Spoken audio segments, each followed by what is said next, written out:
I'm here with head cross country coach Kregg Einspahr, just getting back from the national championships over the weekend.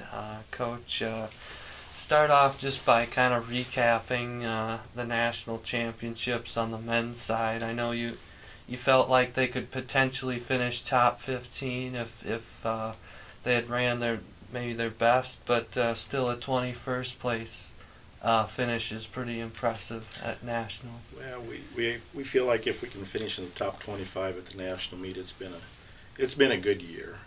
Ben Sievert ran well, and I think his finish at 50th place gives you an idea of how important experience is at the national championships.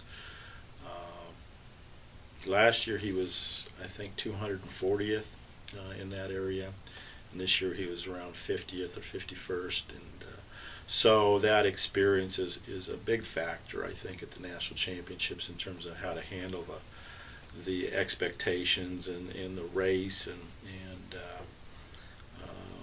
a lot of different factors go into that, I think, to run well at the national championships. And he ran well. Colin Morrissey, I don't think he's still fit enough yet to really handle a fast early pace. The conference championship was almost an ideal race for him in terms of where his fitness level was, where the pace was quite slow the first couple miles, and he could really hammer the last couple. At the national championships, it goes out very fast, and I don't think he was quite to his fitness level where he could handle that real well yet. So I think that was a factor for Colin not finishing a little bit better. But overall, he had a great season to come back from his injury and really lead us to the national championship and be the conference runner of the year. Our other two runners, Bo and Hayden Honnold, had solid races, but I think, again, if they had had a little bit more experience with the national championships, I think they would have done a little bit better, quite a bit better, frankly. And we scored a lot of points at our number 5 position, but we're quite inexperienced at our 5, 6, and 7 positions, and that hurt us quite a bit. So we scored more points than we would like. We really needed to have 5 guys under the 100th place, and I think we could do that. But again, I think that experience, we just didn't have the kind of experience we really need to have a top 10 team, and I think maybe the talent is there and the potential. So we'll have to see down the road if we can start knocking on that door and maybe have the guys elevate their expectations a little bit more for what we accomplish at the national championships. But I think it's just a big factor to have the team here this year. Last year we lost out on a at-large bid to the national championships, and not having the team there last year I think hurt us this year. So it's very helpful to have a team that has been to the national championships a couple times, and we just didn't have that this year. On the women's side, what can you say about Sarah Courts? It was another All-America finish for her, a great career. Sarah's just had a great season. She stayed injury-free, and again, she was the conference runner of the year, the conference individual champion, and very consistent all season. She really had her best races at the end of the season. The conference race was just a tremendous race to win by as much as she did, over 30 seconds. And she ran with a lot of confidence at the national meet.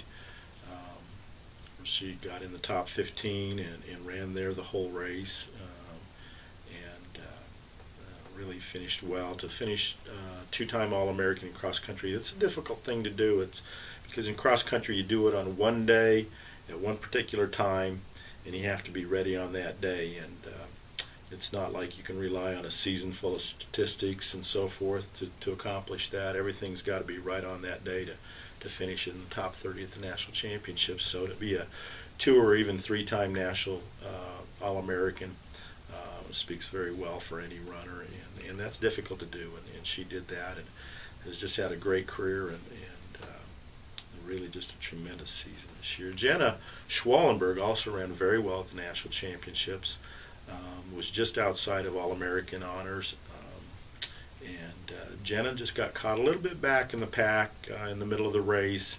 And it was very difficult to move up on a muddy course with a lot of turns. I watched her and was cheering her, and she just had a little bit of difficulty trying to get around runners on the turns and on the mud, and she probably moved up 30 to 40 places in the last mile and a half. It just wasn't quite enough, but really 39th was a tremendous finish. So she was very pleased with that. Talk about the career of Colin Morrissey, another senior.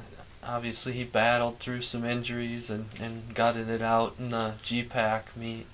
Yeah, Colin has had quite an interesting career. He redshirted his first year because he was coming in from an injury from high school, and has really done a great job in terms of being a team leader first, and he really takes care of his teammates and looks out for them. Very hard worker, maybe the hardest worker we've ever had. And in fact, with Colin, you probably have to hold him back a little bit.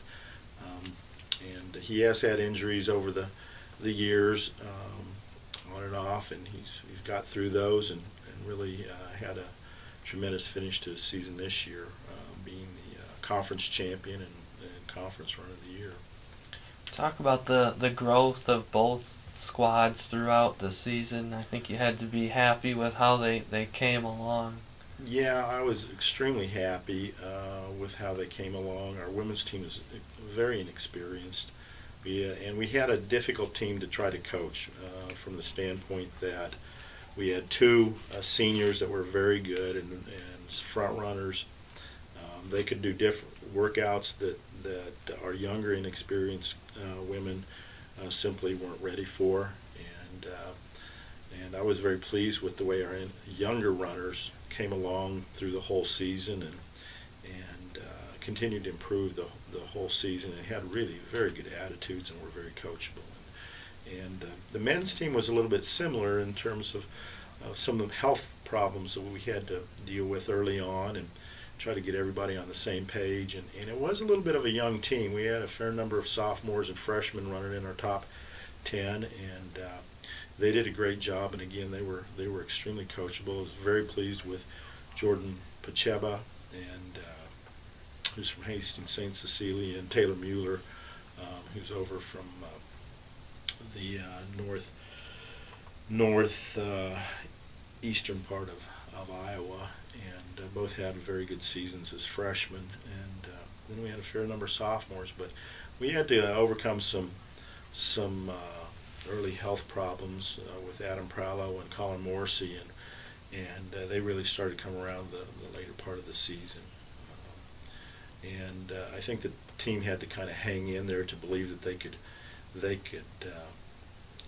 come together toward the end of the season and win the conference championship, because they weren't a conference champion team to start the season.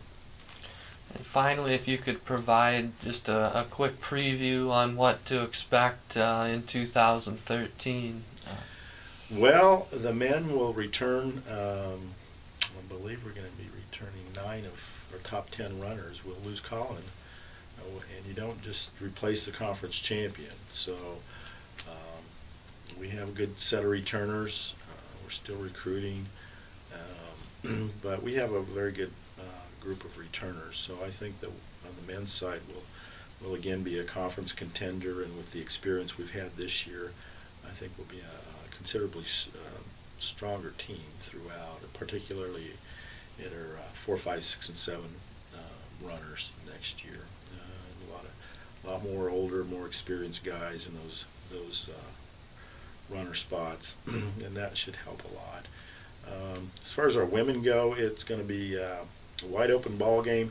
If we can get a couple of the freshmen that were dealing with different health problems toward the end of the season, we can get those gals back together with some returners. I think some of our returners are going to improve a great deal. I would expect that Erica Schroeder and Kim Wood will be very improved if we can get Megan Burma and Michaela Curran together with those two. I think that'll be a very strong 4, and we'll just have to see about some of the other returners. Renee Williams a very solid runner. Again, she's had a few problems off and on with some health problems, but if we can get her consistently training well, we'll have a good 5 returners, and we'll just have to see as far as the recruiting goes. But I think it'll be a solid team. A lot of question marks for the women right now for next year, because you just don't go and replace the top 2 runners in the conference, and 2 gals. One was an All-American and the other very close to being All-American. So 2 very quality front runners. We don't have anybody to replace those 2 right now. So we'll see. It'll be interesting